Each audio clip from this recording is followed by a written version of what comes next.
और 24 में इंशाअल्लाह हम जिताएंगे नरेंद्र मोदी जी को। बहुत अच्छा काम देश के लिए किया है, क्योंकि राम 70 साल से राम मंदिर क्यों नहीं बनाया? मोदी जी ने राम मंदिर बना के दिखाया। अब बारी है मथुरा की, मथुरा के बाद बारी है काशी की, हम खड़ा होकर मनवाएंगे, उस पर कोई आपत्ति नहीं, हमें कोर्ट की भी जरूरत नहीं है। फिर तो आपके नाम से फतवा जारी होना पक्का है। राहुल गांधी जी कह रहे हैं कि तानाशाही है, मोदी जी को कहते हैं तानाशाह हैं, और आप भगवान बना दिए हैं, पूजा आरती और ये सब। मोदी जी राम है तो दूसरे तरफ राहुल गांधी रावण है। पूरी पक्की हरे हरे मोदी देवा, हरे हरे मोदी देवा, दूध चढ़ाओ मोदी, दूध चढ़ाओ मोदी, घर मोदी देवा, घर मोदी देवा। ये वाली आरती करते मोदी देवा, स्वामी हरे घर मोदी देवा, आरती कीजिए मोदी, दूध चढ़ाओ मोदी, घरे घरे मोदी देवा, ओ स्वामी घरे घरे मोदी देवा, आरती कीजिए मोदी, ओ स्वामी यार दूध चढ़ाओ मोदी।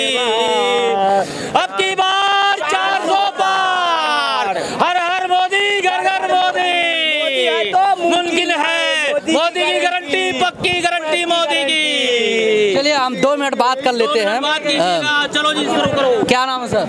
रतन रंजन मोदी भक्त। अच्छा, वैसे विपक्ष जो है हमेशा से धर्म से जोड़कर राजनीति, भगवान को लेकर राजनीति, अंधभक्ति का टैग लगाता रहा है।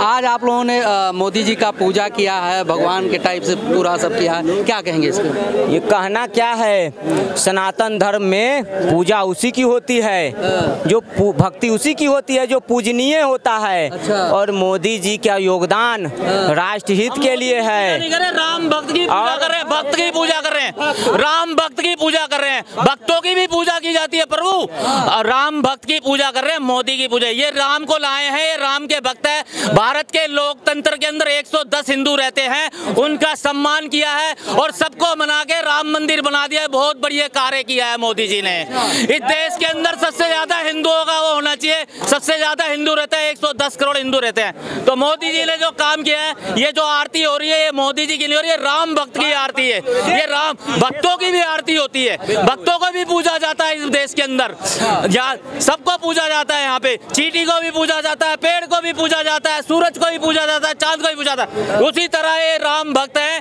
ये हमारे राम को लेके आए हैं, इसलिए राम भक्त की पूजा कर रहे हैं, मोदी की पूजा नहीं कर रहे हैं, हम राम भक्त की पूजा कर रहे हैं। फिर तो आपके नाम से फतवा जारी होना पक्का है। पत्रकार साहब महोदय, मेरी बात सुनिए। देखिए, फतवा ओवैसी साहब के खिलाफ फतवा जारी हो सकता है। अच्छा। क्योंकि जो आदमी ये कहता है 15 मिनट के लिए प्रशासन हटा लो, अच्छा। जो संविधान की बात करता है, बाबा अम्बेडकर की बात करता है, लेकिन उस पर अमल नहीं करते ओवैसी साहब, कहते हैं 15 मिनट के लिए प्रशासन हटा लो, तो ये नफरत की बात नहीं है देश के अंदर, कौन सी प्रेम की मोहब्बत की बात कर रहे हैं। और मैं पूछना चाहता हूँ ओवैसी साहब से, जो संसद के अंदर इतना चिल्ला रहे थे, कह रहे थे हल्द्वानी के अंदर मुसलमानों को सताया जा रहा है, मुसलमानों को मारा जा रहा है, सही कह रहे, 70 साल से मुसलमानों को मारा गया, टारगेट किया गया है, लेकिन जब से नरेंद्र मोदी जी आए, आज भारत का मुसलमान सेफ है, सेपरेट है। अगर सबसे ज्यादा लाभ मिला है, क्या सबसे ज्यादा भारत के अंदर मुसलमान घुसे, वो मोदी सरकार में घुसे। और इंशाअल्लाह आप देखना, ये भारत की जनता की आवाज है, ये मेरी आवाज नहीं है, ये जनता जनार्दन है। ये 24 में 400 का पार करेंगे इंशाअल्लाह, मोदी जीतेगा, मोदी हारा नहीं है। कहिए सरदार जी, आज तो एक तरफ किसान जो है बॉर्डर पे रुके हुए हैं पंजाब से आए हुए, और आप एक सरदार जी होके मोदी जी के पूजा में लगे हैं। पूजा देखिए, पूजा में नहीं लगे हैं, मैं इनका जो है ना, मैं चेला हूँ इनका। हाँ, मोदी जी का चेला हूँ, इनसे सीख रहा हूँ, राजनीति सीख रहा हूँ। क्यों? देखिए, श्री राम प्रभु का मंदिर जो है ना, हजारों वर्ष वर्ष से टूटी हुई थी। और उसके बाद में श्री राम प्रभु का जो मंदिर जो था 500 साल से श्री राम प्रभु टेंट में रहते थे और 1 इंच भी त्रिपाल बदलने के लिए सुप्रीम कोर्ट से ऑर्डर लेनी पड़ती थी। आज उस टूटे हुए मंदिर को रिपेयरिंग करके देने का काम हिंदुओं को, जो कि हिंदुओं का सबसे प्रमुख तीर्थ स्थान है, जैसे मुसलमानों का प्रमुख तीर्थ स्थान है मक्का मदीना, वैसे ही सिखों का सबसे प्रमुख स्थान है श्री अमृतसर साहिब, जिसे स्वर्ण मंदिर कहते हैं। और वैसे ही हिंदुओं का सबसे प्रमुख तीर्थ स्थान है और सेंटर है अयोध्या धाम, श्री राम प्रभु का जन्मभूमि। उस मंदिर को जो कसौटी पत्थर से बना हुआ था, जो लव कुश श्री राम प्रभु को जो पुत्र थे उनके द्वारा कसौटी पत्थर से बना हुआ मंदिर जो था अयोध्या धाम में, विदेशी लुटेरे आए उसको तोड़ ताड़ के सत्यानाश कर दिए थे, एक एक ईंट गायब कर दिए थे। उस एक एक ईंट को दूरबीन से खोज करके और दूध और गंगा जल से शुद्धिकरण करा करके, विद्वान ब्राह्मणों से मंत्रोच्चार करवा करके और एक एक ईंट को सोने में ढलवा करके और उस मने पवित्र अयोध्या धाम, उस श्री राम जन्मभूमि का मंदिर को पुनः निर्माण करके देने का काम और रिपेयरिंग करने का काम, मरम्मत करने का काम, रफ्फू करने का काम, रिनोवेटेड करके देने का काम ये नरेंद्र मोदी साहब किया है, मोदी की सरकार किया है। वहाँ तक तो ठीक है, लेकिन भाई साहब आरती उतार रहे हैं, आप जो है बढ़िया से सजा के इस पे बैठे हैं। कुछ पंजाब के किसान इस समय बॉर्डर पे भी डटे हुए हैं, क्या कहेंगे? देखिए पंजाब के किसान जो भी बोल रहे हैं बैठ करके अच्छा से बात कर लेना चाहिए, क्या उनका दिक्कत है क्या दिक्कत नहीं है, वो बैठ करके अच्छी तरीके से बात करनी चाहिए।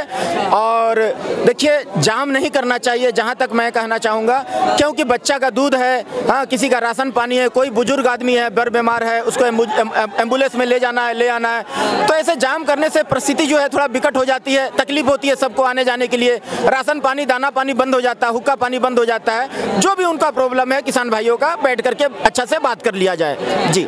लेकिन राहुल गांधी कह रहे हैं कि हम सत्ता में आएंगे तो जो भी मांगे हैं किसानों का हम करेंगे, पूरा करेंगे। राहुल गांधी का सब बात जो है ना हवा हवाई रहती है, उनका बात को कोई भरोसा नहीं है, जो भी करेंगे मोदी साहब करेंगे। और ऐसे बात कर ऐसे रोड पे खड़े होकर कोई काम नहीं होता है, बैठ करके बात करने से अच्छा हल निकलेगा। बिल्कुल। आखिर आप साबित क्या करना चाहते हैं, एक बार बता दीजिए। साबित यही करना चाहते हैं कि तीसरी बार भी मोदी सरकार, अब की बार 400 पार। और मोदी जी ने खुद कहा है कि तीसरे कार्यकाल में बहुत बड़े अहम फैसले होने वाले हैं। ये 10 साल तो कांग्रेस ने जो भ्रष्टाचार किया था उसको भरने में मोदी जी का समय निकल गया, है ना। तो तीसरी बार जो है, अब की बार मोदी जी ने कहा तीसरी सबसे बड़ी अर्थव्यवस्था भारत को बनाएंगे, विकसित भारत की कल्पना और एक नए भारत की कल्पना जो सभी। राहुल गांधी जी कह रहे हैं कि तानाशाही है, मोदी जी को कहते हैं तानाशाह हैं, और आप भगवान बना दिए हैं, पूजा आरती और ये सब। बिल्कुल, मोदी जी राम है तो दूसरे तरफ राहुल गांधी रावण है, कंस है। जिस तरह से रावण ने माँ सीता का हरण किया था, उसी तरह राहुल गांधी ने हमारे सनातन धर्म पे अपमान करके सनातन धर्म को अपमान करने का काम किया। ये वही राहुल गांधी है जो हिंदू आतंकवाद का इन्होंने नाम दिया था। ये वही राहुल गांधी है जो कहने वाले हैं कि राम काल्पनिक है। ये वही राहुल गांधी है जिसकी पार्टी हमेशा से कहती रही है कि इस देश के साधन संसाधन में पहला हक मुसलमानों का होगा। और ये वही राहुल गांधी है, लेकिन मोदी जी सबकी साथ सबका विकास की बात करते हैं। आज मोदी जी के नेतृत्व में हमारे मुसलमान भाई भी खुश है, हमारे सिख भाई भी खुश है और हमारे सभी भाई खुश है। तो एक जो भाईचारा बढ़ी है हिंदू मुस्लिम सिख ईसाई का, देख सकते हैं कि हम लोग जो है कि एक साथ होके देश निर्माण में हम लोग अपना योगदान दे रहे हैं। तो ये संभव सिर्फ नरेंद्र मोदी जी के नेतृत्व में ही होगा। बाकी पार्टियां तो हमारे मुसलमान भाइयों का शोषण किया है।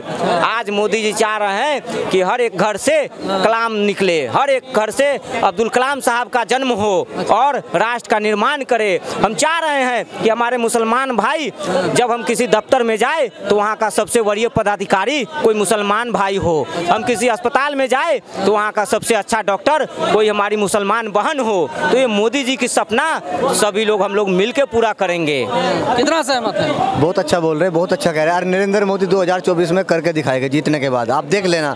अब ये भारत की जनता गुमराह नहीं होगी। बहुत हिंदू मुस्लिम क्या है, बहुत अल्लाह का नाम राम का नाम के हमें उसके नाम पर हमें बहुत लड़ाया, लेकिन अब भारत का मुसलमान लड़ेगा नहीं है। अब भारत का मुसलमान हिंदू के साथ कंधे से कंधा मिलाकर चलेगा और 24 में इंशाअल्लाह हम जिताएंगे नरेंद्र मोदी जी को। बहुत अच्छा काम देश के लिए किया है, क्योंकि राम 70 साल से राम मंदिर क्यों नहीं बनाया? मोदी जी ने हमने राम मंदिर बना के दिखाया, अब बारी है मथुरा की, मथुरा के बाद बारी है काशी की, हम खड़ा होकर मनवाएंगे, उस पर कोई आपत्ति नहीं, हमें कोर्ट की भी जरूरत नहीं है।